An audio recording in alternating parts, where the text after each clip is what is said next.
Si eres un cristiano y amas la Biblia y pasas tiempo en Internet, seguramente reconoces la pantalla que ves ahí al fondo. Es del proyecto Biblia y presenta una serie de vídeos en que hablan de cada libro de nuestra Biblia. Y desde luego quiero aclarar desde el primer momento que yo doy gracias a Dios por este proyecto, porque tiene una enseñanza realmente preciosa sobre los libros de la Biblia y sobre temas de la Biblia. Es un recurso precioso. No obstante, hay momentos que creo que tenemos que entender que debemos leer, o en este caso, ver con cuidado estos que hablan sobre la Biblia. Y yo quiero tomar un ejemplo. Así que he escogido este vídeo, que es precisamente del libro de Isaías, y habla de esa profecía, esa gran profecía del Antiguo Testamento, pero quiero hacer ver este vídeo desde el punto de vista un poco más crítico. Desde luego, el vídeo en sí tiene muchísimo beneficio. Desde luego, mi crítica básicamente va a centrar en los minutos 1, entre el minuto 1,25 hasta el 5,24. Realmente es esta sección que me preocupa y quiero sencillamente pues hacer esa visión del vídeo juntamente contigo y comentarte pues algunos pensamientos sobre lo que no nos presentan aquí en el vídeo. Así que voy a ir viendo el vídeo y comentando sobre lo que veo. Bueno, primeramente comento que los primeros 50 segundos del vídeo están repasando el primer vídeo sobre Isaías, lo cual os recomiendo que lo vean, que es un resumen realmente precioso del contenido de la primera parte del libro. Luego después entramos en esa segunda parte, empezando en el capítulo 40, y ya nos empieza a hablar del profeta y de lo que el profeta está haciendo. Yo voy a coger el vídeo, si me permite aquí el browser, y voy a adelantar un poco aquí para llegar a ese minuto más o menos donde quiero empezar. Así que vamos a ver unos segundos del vídeo y luego voy a empezar a comentar un poco sobre lo que nosotros tenemos aquí. Bien, vamos a ver. Hace que surja una gran pregunta. ¿Quién está diciendo todo esto? ¿La voz de quién estamos escuchando en estas palabras de esperanza? La perspectiva del profeta en estos capítulos es la de alguien que está viviendo después del exilio. En otras palabras, en el tiempo descrito por Esdras Nehemías. Pero Isaías murió 150 años antes que todo eso. Así que, ¿qué se supone que entendamos con todo esto? Bien. Eh, Efectivamente tiene razón en todos los datos que nos ha dado. Pero vuelvo a esta última pregunta. ¿Qué se supone que entendamos con todo esto? Bueno, es una pregunta un poco preocupante, porque estamos hablando de un profeta. Efectivamente, es un profeta que muere y está todavía en su escrito, habla de los eventos futuros. Ahora, tenemos que reconocer que los profetas bíblicos a veces son profetas en el sentido en que anuncian el mensaje de Dios y a lo mejor a veces el mensaje de Dios es para sus días. Pero también tenemos profetas bíblicos que anuncian el mensaje de Dios con vistas al futuro. Y desde luego, creo que es lo que tenemos aquí en Isaías. Así que esta primera pregunta la encuentro un poco preocupante. ¿Qué se supone que entendamos? Pues creo que lo más natural aquí sería entender que Isaías era un profeta. Bueno, nos van a dar varias opciones, así que vamos a ver lo que son las opciones que nos dan. Vamos a seguir viendo el vídeo y ver estas dos opciones.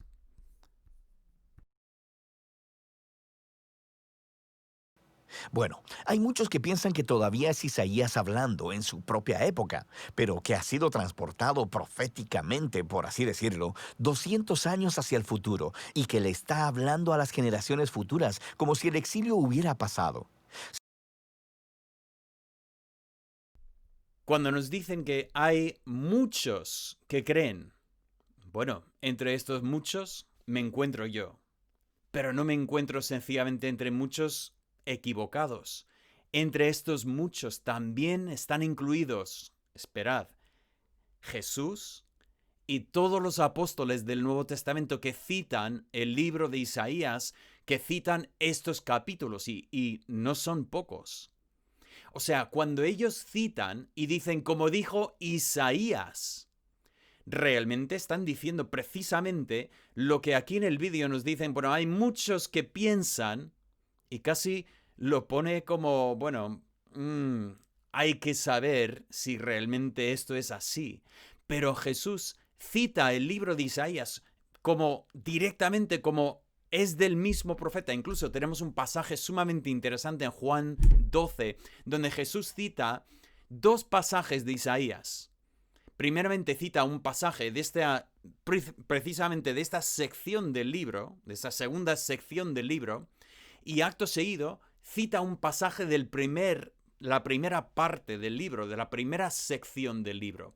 Y pone, uniendo estas dos citas, dice, como decía Isaías. Y la única lectura de esto es entender que Jesús entendía que era el mismo autor el que escribía tanto un pasaje como el otro. O sea, me preocupa que empezamos este comentario con ese pensamiento. Hay muchos, y luego casi dando a entender que ya, pero realmente hay una opción mejor. Verás que continúa con la frase, sin embargo, que nos hace pensar que realmente esta primera opción que nos da no es del todo acertado. Vamos a seguir viendo el vídeo. Sin embargo, el mismo libro de Isaías nos da algunas pistas de que probablemente algo más está sucediendo. En los capítulos 8, 29 y 30, se nos Muchas veces cuando vemos un vídeo así, no tomamos el tiempo de parar a leer estos pasajes que nos comentan. Aquí nos ponen 3 textos y yo tengo que admitir, las primeras veces que he visto este vídeo, pues esta parte se me ha pasado y no he parado a mirar efectivamente lo que dice en cada uno de estos pasajes, pero interesa mucho hacerlo, porque él va a basar su argumento en esto. En el 8:16, Dios dice al profeta, ata el testimonio y sella la ley entre mis discípulos. Bueno, con ese texto, lo que vamos a ver a continuación es que propone que lo que hace Isaías es que coge todo lo que ha escrito, todas sus profecías, y realmente cierra, sella los testimonios, para luego después ir pasándolo a sus discípulos para un momento futuro de la nación. Bueno, vamos a continuar leyendo en el 29, 10 al 12. Dice así, porque Jehová derramó sobre vosotros espíritu de sueño y cerró los ojos de vuestros profetas y puso velo sobre las cabezas de vuestros videntes. Y os será toda visión como palabras del libro sellado, el cual, si dieran al que sabe leer y le dijeren, lea ahora esto, él dirá, no puedo, porque está sellado. Y si se diera el libro al que no sabe leer, diciendo, lee ahora esto, él dirá, no sé leer. Bueno, realmente el pasaje este no tiene nada que ver con lo que vamos a ver aquí en el vídeo. Este pasaje más bien está condenando a estas personas que realmente lo que Pablo dice en Corintios es como que los judíos en su día tenían un velo sobre el corazón, que cuando abrían las escrituras no eran capaces de reconocer a su Mesías, no eran capaces de realmente comprender lo que decían las escrituras. Y aquí dice, tú das el libro a una persona y la persona dice, es que no puedo leerlo porque está sellado. Y a una persona que no sabe leer, pues por supuesto no lo puede leer. O sea, da igual si sabes leer, es que no son capaces de entender el mensaje profético de Dios. No hablamos realmente de que el profeta está sellando su profecía para un momento futuro. Y el último pasaje que tenemos aquí, el 38 al 9, dice, ve pues ahora y escribe esta visión en una tabla delante de ellos y regístrala en un libro, para que quede hasta el día postrero, eternamente y para siempre. Porque este pueblo es rebelde, hijos mentirosos, hijos que no quisieron oír la ley de Jehová. Aquí tenemos un pasaje que realmente dice todo lo contrario a lo que nos van a decir a continuación. nos habla de coger y escribir ese mensaje en piedra, en una tabla, ponerlo en un libro para que quede para la posteridad. No es un libro cerrado, no es un libro sellado, más bien es un libro guardado, un libro que se lee, que se presenta. Entonces no tenemos aquí un pensamiento que hay un tiempo en que nadie veía esa profecía, sino que todo lo contrario, tenemos el pensamiento de que esto está en un sitio donde la gente puede verlo. ¿Por qué? Para que cuando ocurra lo que está escrito en este libro, entonces se puede saber que efectivamente esa ha sido la verdad, que Dios ha hablado por su profeta. Vamos a continuar viendo un poco más sobre esa segunda opción, que no es la voz de Isaías transportada al futuro por medio de la profecía.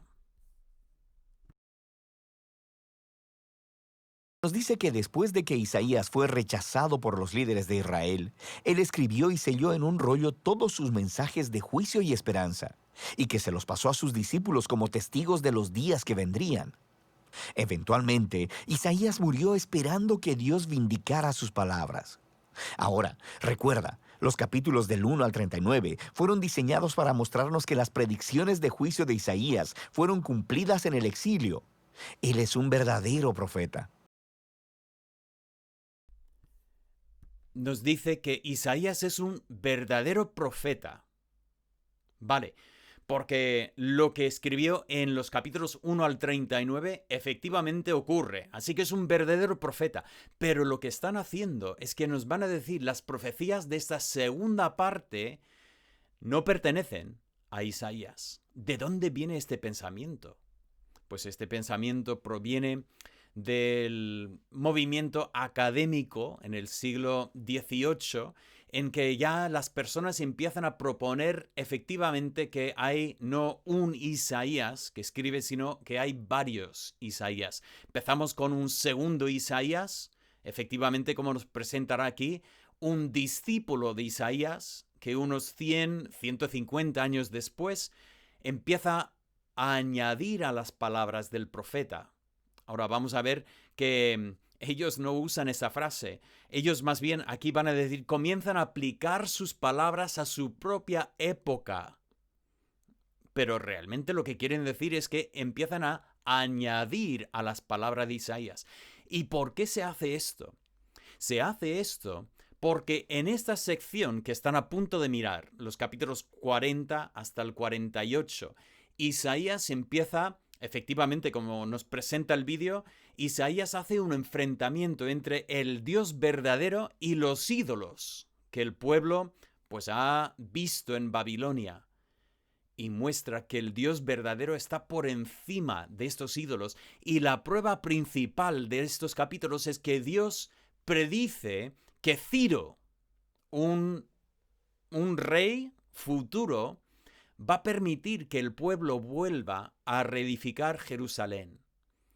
Y para el colmo, en los capítulos 44 y 45, Isaías nombra a Ciro. Ahora, tenemos que reconocer que para que un profeta nombre a un rey y diga su nombre 150 años antes de este rey, pues ya estamos hablando de un evento que es un milagro. Y efectivamente, los académicos que estaban mirando esto dijeron, eso es imposible. Isaías, hijo de Amoz, no podía hacer eso. Es incomprensible que esto sea verdad. Por lo tanto, tiene que haber otra explicación. Y la explicación que dan es que realmente hay otro Isaías. Es un discípulo de Isaías, unos 150 años después, que empieza a, bueno, como dice aquí, a aplicar sus palabras a su propia época. Empieza a escribir el nombre del rey ya sabiendo quién ha sido, porque escribe mirando para atrás. En vez de tener profecía aquí, lo que nos están presentando, que debemos entender, es que realmente tenemos una persona que está escribiendo lo que ya ha ocurrido, pero que lo ha puesto en palabras como si hubiera sido Isaías. Ahora, esto para mí es profundamente preocupante, porque lo que estamos haciendo es que estamos quitando el mérito de la inspiración divina y del poder de Dios, que es el gran argumento de esta sección. Y lo que estamos diciendo es que realmente unas personas han manipulado, yo no encuentro otra palabra para describirlo, manipulado el texto para hacernos pensar. Y lo peor de todo es que cada vez que el Nuevo Testamento cita a Isaías por nombre, diciendo, como decía Isaías, realmente nos están diciendo que los autores del Nuevo Testamento no se habían enterado. Ahora, hay argumentos en contra de esta teoría que son muy extensas y muy completas. Yo no voy a tomar el tiempo de entrar en todos los detalles de este argumento, pero desde luego hay serios problemas con esta teoría. Pero vamos a continuar con el vídeo y vamos a ver un poco más de lo que...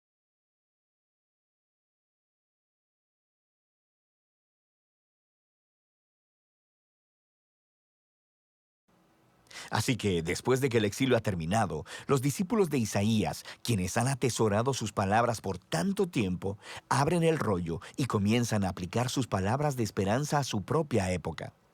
Así que, desde esta perspectiva, el libro de Isaías consiste en esa primera colección de las palabras de Isaías, como también de las escrituras de sus discípulos proféticos, que Dios usa para extender el mensaje de esperanza de Isaías a las generaciones futuras. Cualquiera que sea tu perspectiva, todos están de acuerdo en que estos capítulos están anunciando que la esperanza futura ha llegado. Nos dice el vídeo, cualquiera que sea tu perspectiva. Como si estuviéramos hablando de dos perspectivas completamente, bueno, iguales. Como que da igual si coges una o si coges la otra. No importa. Pues os digo que sí que importa. Sí que importa, porque esta segunda teoría realmente nos hace cuestionar bastante lo que sabemos sobre lo que es la inspiración, lo que es el origen divino detrás de las escrituras. Nos lo han puesto aquí muy suave. La voz de Isaías es transportada, o la voz de Isaías y sus discípulos proféticos, y nos están diciendo realmente, bueno, directamente no es Isaías el que escribe esta parte del libro. Pues os animo a estudiar este tema. Hay, como decía antes, muy buenos recursos que os pueden ayudar a encontrar respuestas, contestaciones a lo que proponen como problemas, y realmente os quiero animar a volver a esa primera opción y entender que realmente en este libro tenemos el mayor ejemplo de profecía. Y de hecho, no estamos hablando de cualquier cosa. Porque no solamente tenemos aquí una profecía donde se nombra a Ciro como el rey, que devolverá el pueblo cautivo a Jerusalén y ayudará al pueblo a construir Jerusalén, sino que lo que tenemos aquí es una serie de profecías sobre el Mesías. Y son las mayores profecías de todo el Antiguo Testamento, donde Dios abre su plan profético y muestra cómo el Mesías será rechazado, sufrirá e incluso morirá. Y nos expone cómo esto será la expiación en cuanto al pecado. Esta será la gran solución de Dios para tratar el problema del pecado de la humanidad. Esto tiene que ser una profecía que está inspirada por Dios. Por lo tanto, no entiendo por qué rechazaríamos que Dios podría revelar a Isaías el nombre del rey Ciro, que por cierto, el vídeo salta por completo casi, solo menciona a Ciro una vez en esta sección, donde Ciro aparece múltiples veces por toda esta sección como la prueba de que Dios puede predecir el futuro. Y sin embargo no lo han comentado porque realmente no han querido ir más lejos en decir que efectivamente no creen que realmente Isaías fuera capaz de poner el nombre de Ciro por inspiración divina. Pero más allá de esto, tenemos que entender que en esta sección del libro vemos una profecía tan clara que realmente cuando leemos Isaías 53 es imposible no ver la cruz de Cristo. Así que no es un problema de que si Isaías puede ver 150 años en el futuro. Realmente lo que tenemos aquí es que Isaías puede ver 6 siglos en el futuro y puede ver cómo Cristo daría su vida por su pueblo. Quiero reenfatizar que los vídeos del Proyecto Biblia en su gran mayoría son muy, muy buenos. Dan un resumen muy bueno del contenido de la Biblia. Pero cuidado, porque también a veces abren la puerta hacia teorías que no son teorías realmente favorables para lo que es nuestro entendimiento de la inspiración de la Biblia. Son temas que muchas veces abren y comentan y luego sencillamente sueltan esta frase, porque más de una vez han usado esta frase. Cualquiera que sea tu posición o cualquiera que sea la perspectiva que tomas en este asunto, cuidado.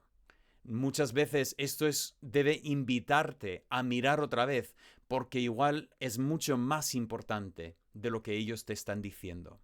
Espero que esto haya sido pues una ayuda para ti en tratar con este recurso, y si de alguna forma necesitas más materiales, yo estoy dispuesto a poder facilitarte otros recursos. Incluso intentaré poner los vínculos de algunos recursos aquí en los comentarios. Pues espero que esto haya sido de ayuda para ti y que Dios te bendiga mucho. Hasta luego.